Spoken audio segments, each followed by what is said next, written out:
All right, now things are getting a little bit out of hand. Now I feel like I should have a direct line by now to somebody at NASA that I can call and I can be like, yo, nobody didn't pick up the phone and let us know about this mission that's about to take place, apparently. You know what I mean? Apparently, according to this video right here, NASA insane nuclear rocket to visit Mars in days. In days? Come on now. We could have been covering the lead up to y'all leaving and the journey there and back. Even though that ain't no easy feat. Like, how long does it take to get to Mars? How long does it take? I don't want to look that up. How long? But I know it ain't no easy. I know it's a good amount of time. You know what I'm saying? So how long have they been preparing? I'm hoping they answer a lot of these questions in this video. And we're going to check it out. So if you're new, you know what to do. Hit that subscribe button. Join the fam. And we're going to see what this nuclear rocket mission is all about. Here we go.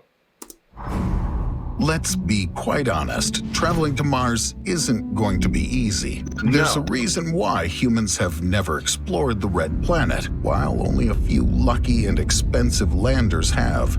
The trip to and from Mars is long, dangerous, and more challenging than any space mission humans have ever undertaken so far. There are plenty of challenges lurking in the deep reaches of space that make a journey to Mars oh so difficult. For one, humans just aren't used to being in space for so long. A round-trip mission to Mars would last an astonishing 21 months, 9 months to get there. 21 months. 21 months. I ain't got 21 months to spare, bro. I got a lot of things to do, fam. That's almost 2 years. I got mail to collect. I have video games to play. I got fantasy football leagues. There's a lot goes on in a year, man. It just, you know, your kids' birthdays, your birthday, vacations. You have to set aside 21 months. And they said 9 months of that is to get there. That's insane. Sheesh. To Mars would last an astonishing 21 months, 9 months to get there, 3 months on the planet, and another 9 to get back.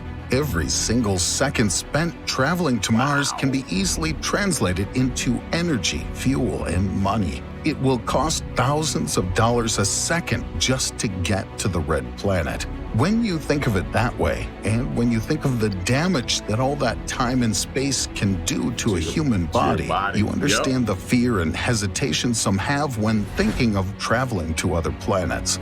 But what if there were a faster way to get there? What if a trip to Mars didn't have to take a whopping 21 months? What if all that time and money could be saved by a much shorter and safer voyage? There are a growing number of scientists who think getting to Mars much faster is quite possible. Instead of 21 months, why not get to Mars in only 3 days? That's a huge jump. That's like, I don't even know what perspective to even put that in. 21 months to 3 days, that's way too fast, bro. This is my argument about me going from like a car to a plane. When I drive to New Jersey to go home and visit, it takes us like 12 hours, 12 to 14 hours, depending on the stops and everything like that, right? But yet, if I fly, it takes an hour and a half, 2 hours. That is a huge difference and a problem for me. Same here. 21 months, right? 3 days. That's a huge problem. That's too fast. Too many things can go wrong. No. Instead of 21 months, why not get to Mars in only 3 days? No. If these methods of space travel turn out to be effective, it's going to completely change the way we think about living on Mars. Ever since the height of the space race, chemical rockets have been the most commonly used propulsion method. In many ways, SpaceX and their rockets, especially the Starship, look a lot like the old Saturn rockets that Americans took pride in during the early days of NASA. But SpaceX tech is far beyond anything NASA ever created, which will not only save time, but also make the long voyage much more comfortable. SpaceX is currently hard at work on their next-generation Raptor engines, which will power the Starship spacecraft and the Super Heavy rocket. They're known for the ridiculous amount of power they produce, but the truly game-changing aspect is their reusability. Like many engines before it, the Raptor burns chemical fuel to produce thrust. However, its use of liquid oxygen and methane is different from nearly every other engine in the space travel field. No other rocket engine is capable of producing as much energy out of liquid methane and liquid oxygen. The Raptor engine, and the Raptor 2 that's now being developed, is a key piece of SpaceX's future. It has a radical amount of power, cultivated in ways that haven't been used before. With the science and reusability factor, the Raptor engine is what space engineers have always dreamed of, but have never been capable of achieving before now. It will save money, it will save energy, and it will help massive vessels like the Starship transcend our atmosphere and head straight for Mars. But there is still one problem with this sort of propulsion method. A trip to Mars will take roughly 9 months in each direction. So even though the technology SpaceX and other private companies are creating is far superior to that of the past, scientists and engineers are looking for ways to travel between the planets at a much greater speed. This is where a nuclear-powered rocket has a chance to truly transform space travel as we know it. And granted, we've been talking about this for a minute, but I didn't think we were close to being able to do it. I just thought we just had been working. We were still working on it. Like, they make it seem like we're here now. Has a chance to truly transform space travel as we know it. A nuclear-powered reactor on a rocket would generate heat from uranium fuel. That thermal energy would heat up a liquid propellant, typically liquid hydrogen, which will expand into gas and shoot out the back of the rocket. You can just imagine the sort of thrust a nuclear-powered rocket would produce. Scientists predict that a rocket like this would produce twice the thrust per unit of propellant than the current chemical system. That means that an average Martian one-way trip would only take roughly 90 days. But some people are afraid of this approach to... Me, I'm about to raise my hand. I'm afraid of that, because what about the people inside? Now, if we're not sending any people, we're just sending probes or space probes or whatever, rovers. That's what I meant to say, rovers.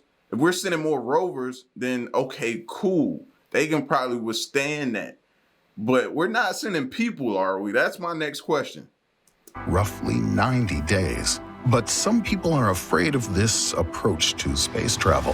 Thanks to the Chernobyl disaster and other past nuclear events in history, it's no surprise that nuclear energy has a bad reputation. However, it's actually a very safe method, and there are particular safeguards in place to prevent any sort of radiation leakages or exposure. And for an even extra layer of safety, any nuclear-powered ship would actually rely on an old-fashioned chemical rocket to get out of our atmosphere. It would only be once the ship left the Earth that it would start using its nuclear power. But what if... Now that's smart. I like that approach. You know what I mean? I didn't even think about Chernobyl. Sheesh. If y'all ain't never seen what happened, go look up a video on Chernobyl, bro. There's plenty of them out there. Plenty of videos. But I didn't think about that. Now that would be smart. You only use it once we're out of Earth's atmosphere. Yeah. It left the Earth that it would start using its nuclear power. Yeah. But what if you need to get to Mars even faster than that? If that's the case, using ion engines may be the next best option. Many scientists are investing heavily into researching these ion engines to see just how powerful these futuristic creations can be. Unlike chemical rockets, ion engines would accelerate electrically charged atoms, known as ions, through an electric field. This would propel a rocket ship forward in an incredible manner. However, an ion engine really finds its potential once it reaches space. Once out of the Earth's atmosphere, the charged ions will be giving the rocket a continuous push. It's been compared to the wind pushing a sailboat. This manner of propellant would get the rocket ship moving far faster than a typical chemical rocket. Spacecraft powered by these ion thrusters can reach speeds of up to 200,000 miles per hour. That's 90,000 meters per second.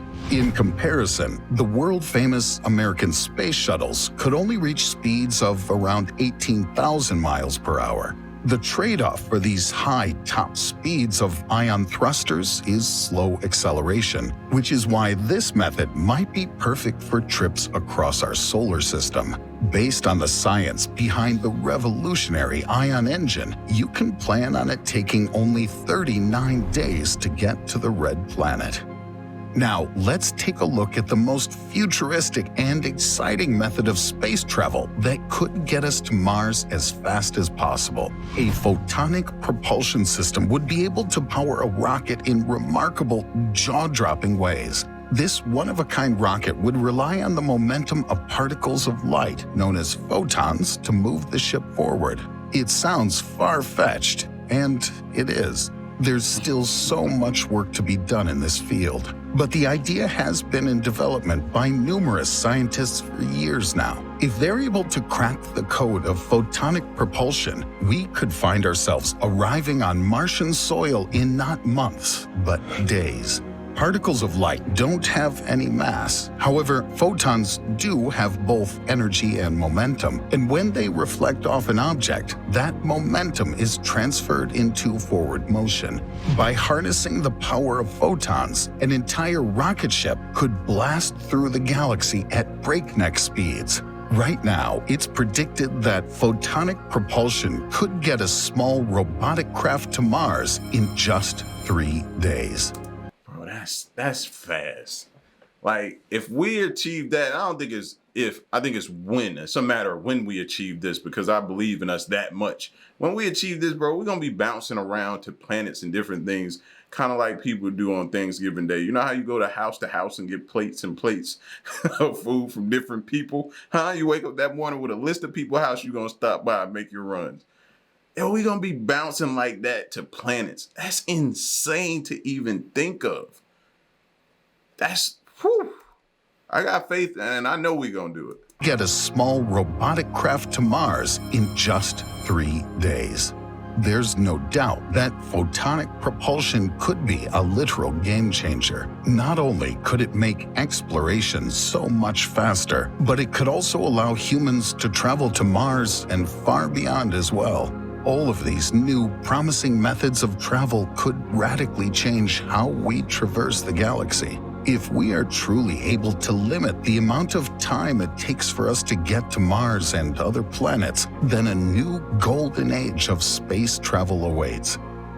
What are your thoughts on these futuristic methods of space travel? Let me know in the comments below. And don't forget to like and subscribe for more exciting content. I'm excited about it, bro. I think this is gonna be great for us. You know what I mean? Imagine being able to, I mean, you still have to build the things that we need to send there. That still takes time and money. So let's not get ahead of ourselves. There's still going to be time, but imagine once we do and we send it off, it's not then a 2-year or however long period that we're waiting for it to arrive. Then it has to get there, and we hopefully by the time it get there, it hasn't suffered any damage. It hasn't suffered any, you know what I mean? And then it can perform, and then we have to wait to get the data back. So it's not only the building process, it's also the waiting period of everything. So time is, you know, of the essence in anything that we do. So to be able to shorten that time spent now, whew, imagine the information and data we could receive back and how far it could propel us as far as what we know about what's going on in space. That's exciting. Am I wanting to go? No. No. That stance hasn't changed at all. But y'all get at me in the comment section, man, and let me know, what have you guys heard as far as the nuclear rockets and different things that we have in the works and where we're headed and stuff like that. It's your boy L, man. Till the next one, I'm gone. Peace.